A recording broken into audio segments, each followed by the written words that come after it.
بسم الله الرحمن الرحیم. د ناقص او لفیف د مشکل گردانونو د حل په سلسله کې دا زمونږ شپږم نمبر درس دی. ان شاء الله تعالی په دې درس کې به مونږ د نمونه نمبر 1 چې هغه مونږ سره د یرمی گردانو د دې دو فائدې ذکر کوو. د دې لومبۍ فایده دا ده چې کوم طالب علم د یرمی گردان یاد کو نو هغې طالب علم د ناقصی واوی او یایی او د لفیفی مفروق او د مقرون د ثلاثی مجرد د فعل مضارع معلوم هغه ټول گردانونه یاد کړل چې د هغې د لومبۍ صیغې په آخر کې د یا نه په مخکې حرف باندې کسره ده، ځکه چې د ناقص او د لفیف د ثلاثی مجرد د فعل مضارع د کم گردان په لومبۍ صیغه کې د یا نه په مخکې حرف باندې کسره وه، نو د هغې وزن یعنی د حروفو تعداد او په هغې باندې چې کم حرکات او سکنات دي نو هغه بالکل د یرمی کم گردان دی نو د هغې په شانتې دی. البته یو خبره به مونږ یاد ساتو، که چیرې د لفیف د فا کلمې په مقابله کې وو واقع شوی نو دغه واو دا به حذف کیږي. د فا کلمې نه علاوه کم نور حروف دي او کم حرکات او سکنات دي نو هغه به بالکل د یرمی د گردان په شانتې وي. دویمه خبره دا ده چې ته دغې گردان لام کلمه او ته دې نه وروستو چې څونه حروف دي نو هغه به بالکل د یرمی کم گردان دی په هغې کې چې کم حروف دي نو د هغې به شانتې به وي. دا مونږ د نمونې په طور باندې یو څو الفاظ لیکلی دي: یکفی، یروی، یقی. یکفی دا ناقصی یایی دی، یروی دا لفیفی مقرون دی او یقی دا لفیفی مفروق دی.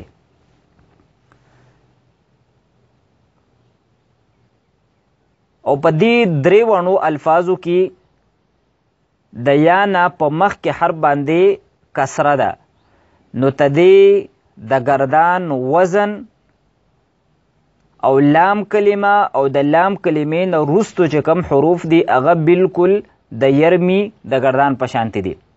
مثلا یکفی یرمی د یرمی په شانتې وزن دی، یروی یرمی. یقی په دې کې مونږ دا خبره وکړه که چېرې د لفیف د فا کلمې په مقابله کې وو واقع شوی نو هغه واو دا به حذف کیږي. نو یقی دا په اصل کې دی یوقی، نو دا وو دا حذف شوی دی، نور ته دغې نه علاوه ته دې وزن دا بالکل د یرمی په شانتې دی. بله مونږ دا خبره وکړه چې لام کلمه او د لام کلمې نه وروستو چې کم حروف دي نو هغه به بالکل هغه حروف وي کم حروف چې د یرمی په گردان کې دي. نو دلته لام کلمه یا ده، دلتم یا ده، دلتم یا ده، نو دا به ټولو کې یو شانتې ده. دویمه صیغه مونږ سره ده یکفیانی، یرویانی، یقیانی. نو د یکفیانی، یرویانی، یقیانی د دې وزن دا د یرمی یعنی په شانتې دی. او په یرمی یعنی کې لام کلمه یا ده او ته دې نه وروستو دو حروف دي الف او نون، نو دغسې فیکفیانی، یرویانی، یقیانی کې هم لام کلمه یا ده او ته دې نه وروستو دو حروف دي او دا بالکل مونږ او تاسو ته واضح په نظر باندې راځي. درېمه صیغه مونږ سره ده یکفونه، یروونه او یقونه. نو دا درې واړه صیغې دا په وزن کې د یرمونه په شانتې دي، سوا د یقونه چې ته دې نه وو دا حذف شوی دی، ځکه چې دا په اصل کې دی یوقیون. نو وو د علامت مضارع مفتوح او د کسرې په منځ کې واقع شوی دی، نو هغه حذف شوی دی.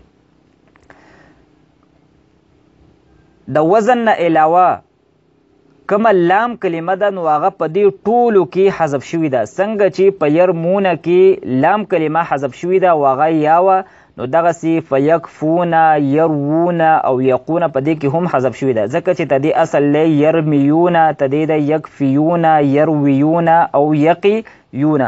نو تدې ټولو نه لام کلمه چې هغه یا وه هغه حذف شوې وه، او د هغې نه وروستو 2 حروف دي په یرمونه کې، وو او نون دی. نو دغه 2 حروف فیکفونه کې هم دي، په یروونه کې هم دي او په یقونه کې هم دي. نو دغسې ترتیب دا په دې نورو صیغو کې هم دی. مونږ یو د نمونې په طور باندې یو ګردان دا پوره کو، بالفرض دا مونږ سره تدې نه مونږ ګردان کو د یروي نه، نو دا بالکل د یرمی په شانتي به وي، سوا تدې نه چې د یا را میم تدې په ځای باندې به مونږ ولګو یا را وو، نور اخر به بالکل د یرمی کم الفاظ دی هغه به سره مونږ ولګو. نو دا به مونږ سره شي یروي، یرویانی، یروونا، تروی، ترویانی، یروینا، تروی، ترویانی، تروونا، تروینا، ترویانی، تروینا، اروی، نروی. دقسې ګردان د یک فیم دی او د یقی هم دی.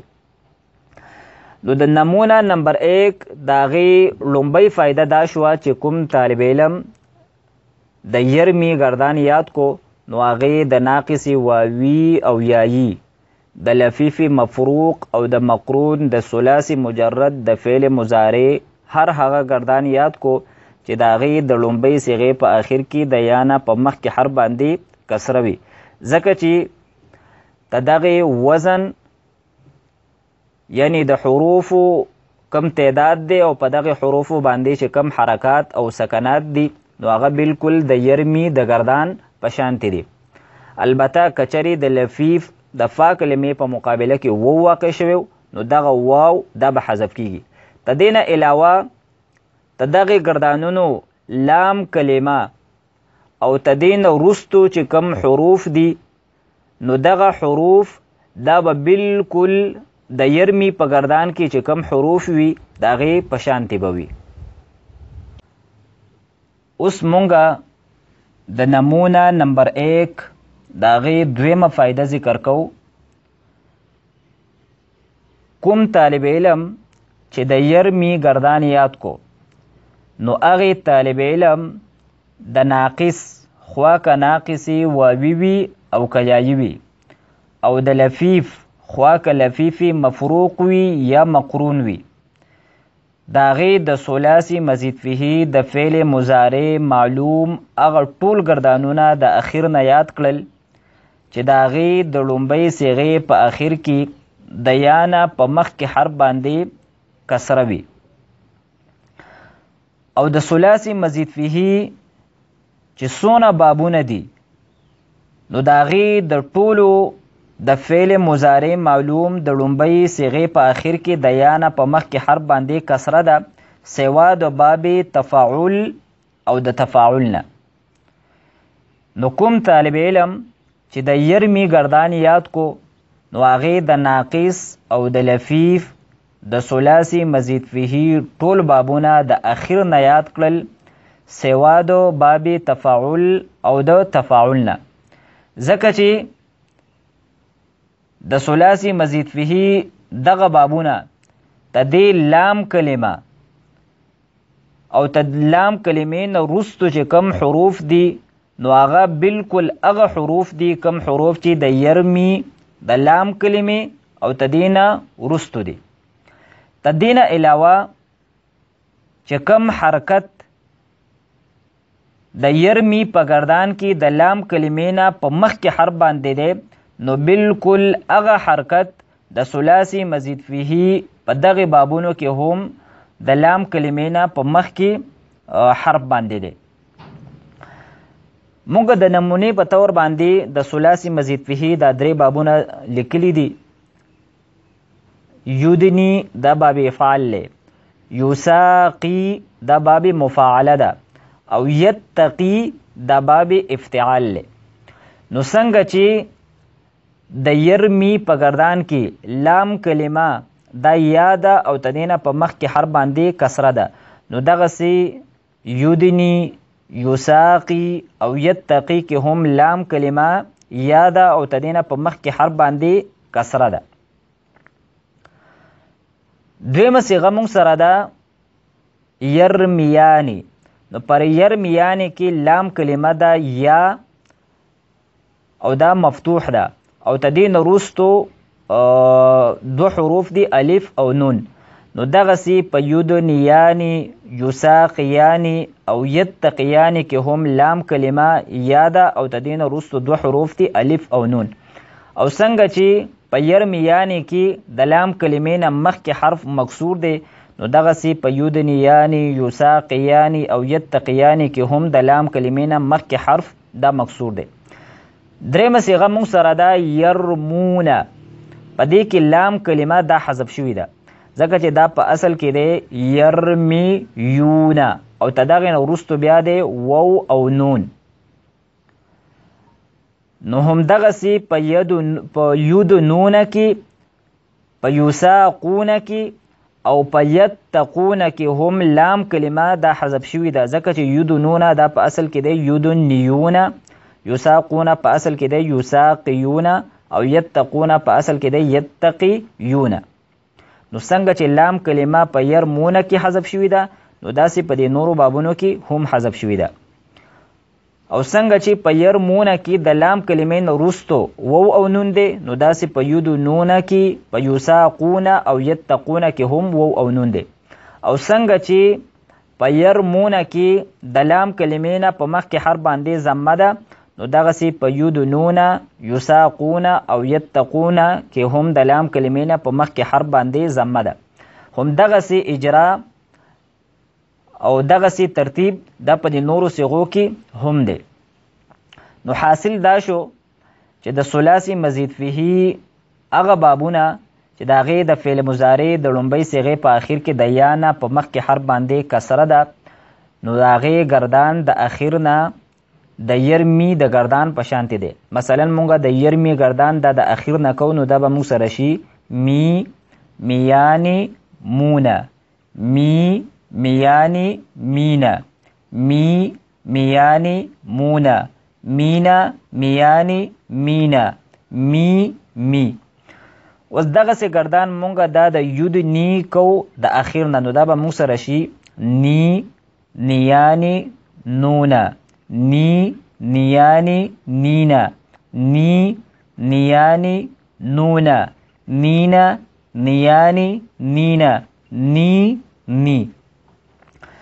دغسې گردان اوس مونږ د یتقی کو د اخر نه، نو مونږ سره به شي قی قیانی قونا، قی قیانی قینا، قی قیانی قونا، قینا قیانی قینا، قی او قی.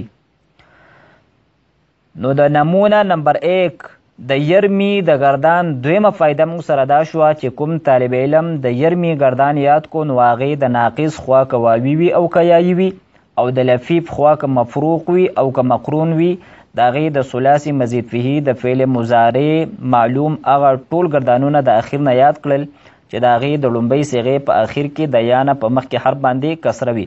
ځکه چې د کم گردان په اخر کې د یا نه په مخکې حرف باندې کسره وه، نو د هغې لام کلمه او تدې نه وروستو چې کم حروف دي، نو هغه بلکل هغه حروف دي کم حروف چې د یرمی په گردان کې دي.